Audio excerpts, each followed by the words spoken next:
are you doing, everyone? I want to talk about two stocks that I think still, even at this point of where they're at right now, are going to be life-changing stocks. I think these are going to be stocks that a lot of people are going to hold at least half of them for probably the future of their life. I really do mean that because I think there is so much potential for these stocks to keep producing money, to keep producing attraction, to keep producing this. I think these are going to be household name words. Palantir, SoFi. I believe SoFi has all of the ammunition it needs to push into a very vicious banking company. Okay. And I think that's just going to continue. We're seeing that they have tapped into this, achieving the bread and butter of capturing the attention of the younger generation. And they're doing that. Now, obviously, I don't want to sound like a broken record and say a lot of things over, but there will be repeat of what I've said because they're so fun, they're so important. They're so monumental, important right now with different elements of these companies. So let's talk about Palantir real fast because I do think that Palantir, we have to look at Palantir a little different here. And I see people going like, I don't get why I should be paying almost $200 a share for Palantir. Why am I paying this much money for this company? Let's talk about that. Let's talk about that. Now, Palantir obviously sold off this week, and I would consider it a blessing. I really would. I would consider it a blessing. And why I would consider it a blessing is because the sell-off that came with this today was met with some negative news. Now, this news, I think, is just completely overreaction. But overreaction can be great for many different reasons in the market. It can make you a lot of money. So let's talk about what the overreaction is. So these articles, this story was picked up and articles have been written everywhere. And all too, I think this is, I believe in conspiracy stuff in the market. I believe there's moles in the market in Wall Street. I believe there's moles in Wall Street. I believe there's spies. I believe in that stuff. Now take what you want with that, but I believe there's a reason why Nancy Pelosi is one of the best investors of all time. Okay, we're not going to go into that, but so essentially, the Skippy of what's happening here, very high risk U.S. Army meme says, essentially what they're saying here, I didn't put the rest of the article in, but it's out here where they're finding problems in Palantir software out in the battleground. Whatever. It's been working. It's going to continue to work. They have contracts. This doesn't stop the money that's coming here. Palantir is so inundated with not only this administration, but we're seeing other administrations breaking into the European market. Recently here last week, getting this contract with Boeing. Look at this candlestick chart right here. So Q2, this was Q2. This was that quarterly where they finally broke into $1 billion+, $1 billion and some change here. We ran up before and right after that quarterly came out here. We went to 189 and some change, right under 190. I just rounded it up. So essentially, just pennies more, a little more volume. Palantir would have captured that 190. Now, since then, we've had major sell-off. Completely normal. Completely normal. This is the way of the world in the stock market. This is the way things work. Completely healthy. This is why swing trading off of a quarterly, there's really nothing wrong with it. It will fall. It will regroup. It will find a new bottom. Palantir has found a new bottom somewhere around this 160, 170. This has pretty much been the safe spot with Palantir here the past 40, 50 days. Okay. Now with this news that's come out of here, out of nowhere, just out of Fugazi, nowhere, this article, this news is released right before the biggest quarterly the company is ever about to produce here. This article has come out, and once you know it, there's a huge sell-off in Palantir. Boy, oh boy, what are the odds?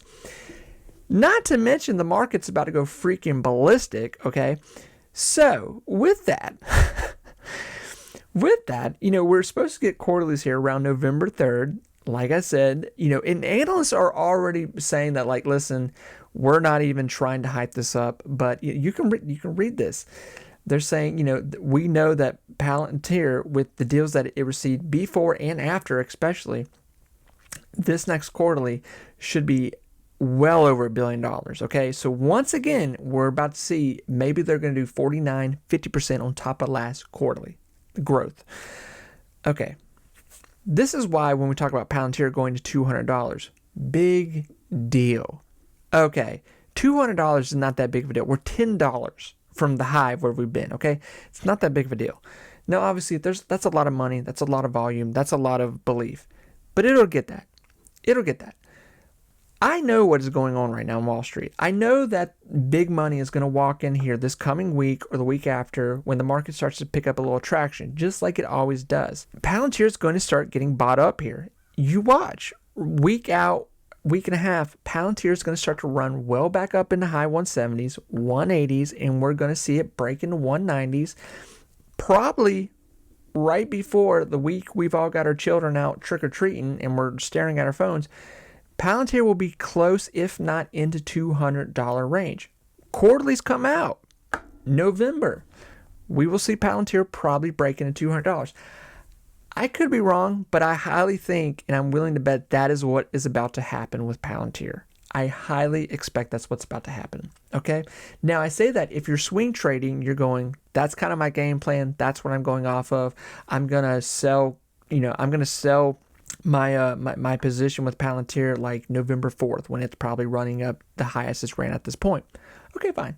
Totally fine. And then you're saying, well, I'm going to reallocate that money back into Palantir when it, sells off and, we'll see with a new bottom. And that's the interesting part with all this too, is that, obviously, insider, whispers and stuff like that with this going on. But two, what is the new floor with Palantir? What is the new floor going to be? The new floor could easily be somewhere around 170, 180. That's crazy. And that's the bottom. That's like, getting into, the end of November, middle of November. The market's kind of, quarterlies are over. We're seeing some sell off. People are kind of trying to figure out where they want to sell, take profit in. People need Christmas money. They're taking profit. And, Palantir starts to lose its high off that third quarterly. Okay. Palantir sells down. The roughest we can see in it is maybe high 160, middle 170. Holy smokes, whole new battleground. Q4 starts to get talked about here towards December. Hey, we got another rate cut. Pushing up the market again in December of all times. We get into January. What's coming in January? Q4. By the way, that Boeing partnership situation just happened. That's probably not even going to be on this quarterly that's about to come out here. Most of it. A lot of it may not even be on there. It'll be on Q4. Q4 at this point could still be just as big, if not bigger. And this company's still getting deals.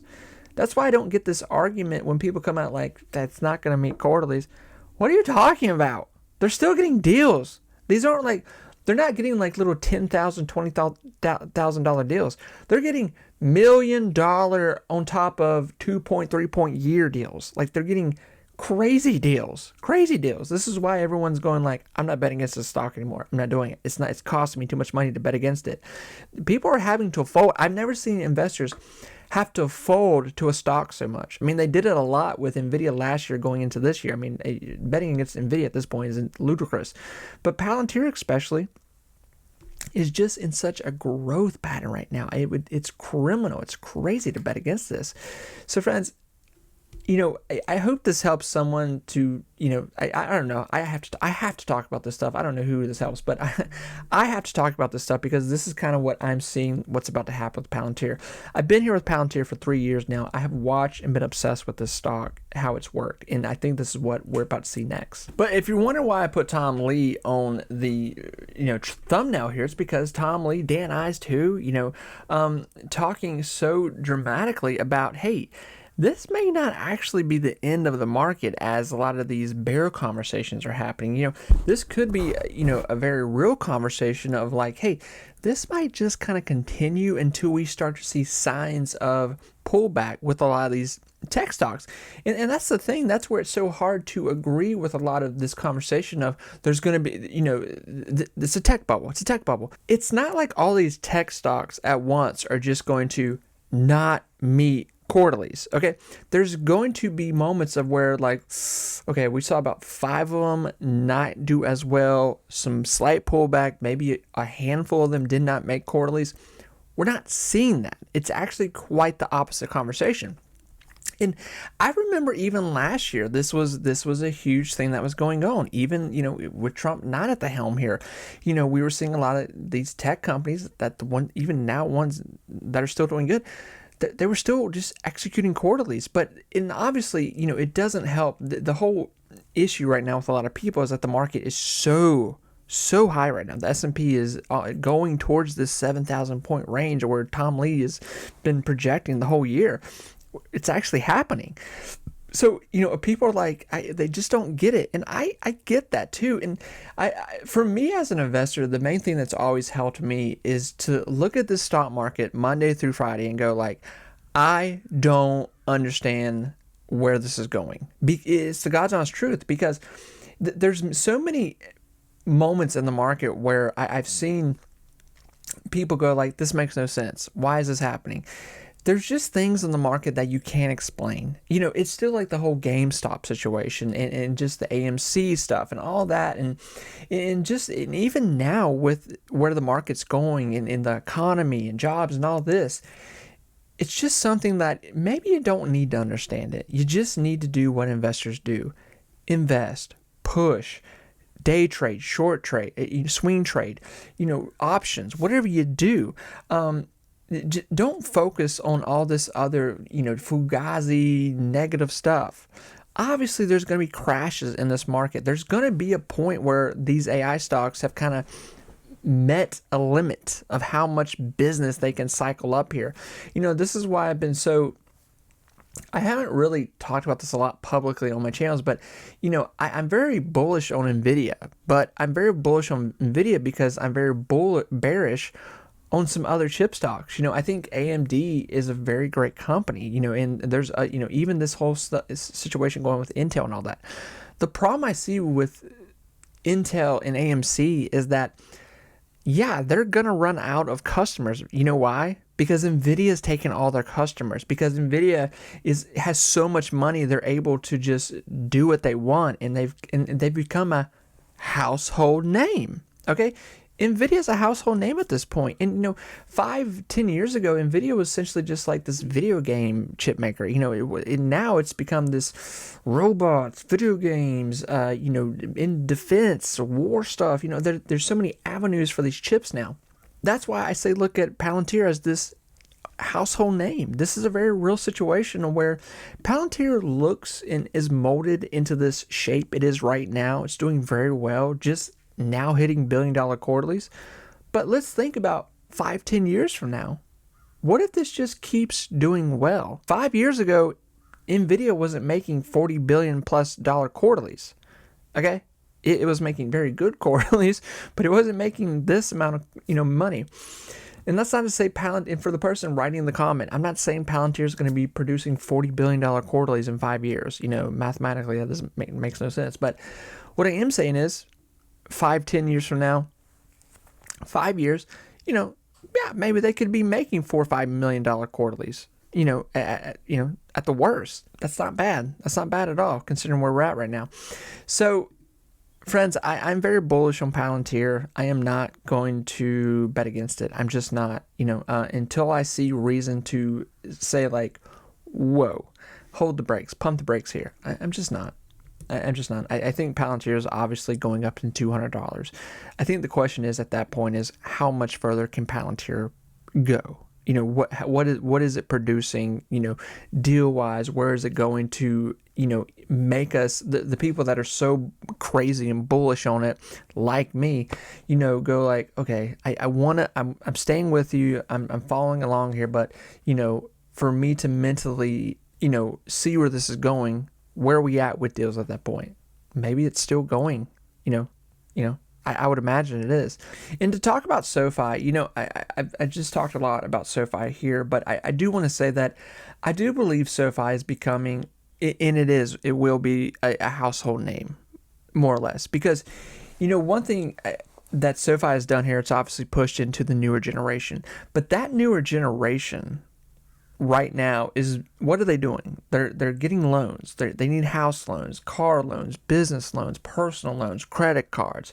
They're buying stocks, bonds, all this kind of stuff through SoFi. What SoFi offers, just in your pocket.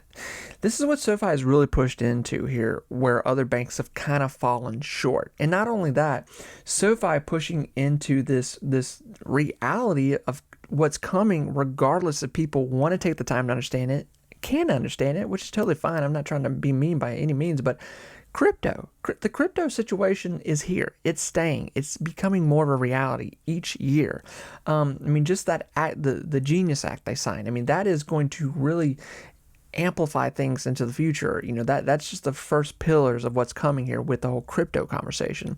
SoFi is very much pushing into the reality of crypto's coming, it's staying. We are making a platform people are able to exchange and use it and all this kind of stuff. And two, then that gets into a whole conversation about crypto ETFs, all that kind of stuff. And how I look at SoFi, to kind of dumb this down for me, especially with how SoFi is reacting right now and the way it looks, I think SoFi is about to go out into charted waters. I think that SoFi here is about to do some growing up, because it's either going to be this Q3 or Q4, undoubtedly, more than likely. What will happen and take place here is that SoFi will reach $1 billion quarterly. And once that happens, that is going to change a lot of the reality of the bears, of the long terms.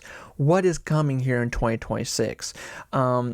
This is where Big Bear, this is where SoFi enters the reality of this isn't just a stock that's been doing well the past few years.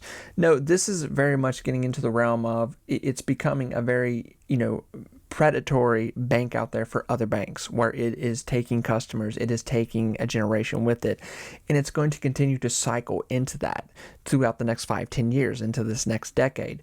I think this is key moments here to start buying, even buying SoFi at $40 if we see that in the next 30-40 days, which I think is very possible, 30s especially, because of the super cycle. I think there's a super cycle coming in the market here at the end of October. I think that we're going to get rate cuts. I think quarterlies are going to pump up the market. If quarterlies, even in 2 weeks from now, if we start to see quarterlies are doing very well with a lot of our retail stocks, AI stocks, the market is going to be pumping off that. Not to mention, it looks like more than likely this next rate cut is coming. So, in the market too, think about this, the market is going to price in that next rate cut regardless before it hears about it. So there will be pumping in the market here, whether people believe it or not. So, if you're like, I want to swing trade, SoFi here going towards the end of the month, you're probably going to do well. We already know people are more than willing to pay $30 a share for SoFi. They'll pay $30, they'll pay $35, and they'll pay $40 here more than likely. I think that's the reality of probably what we're looking at here sooner than we think. And two, we're supposed to get another rate cut right in the beginning of December. What is that going to look like? That's just some lonesome rate cut out there that could push out the market once again.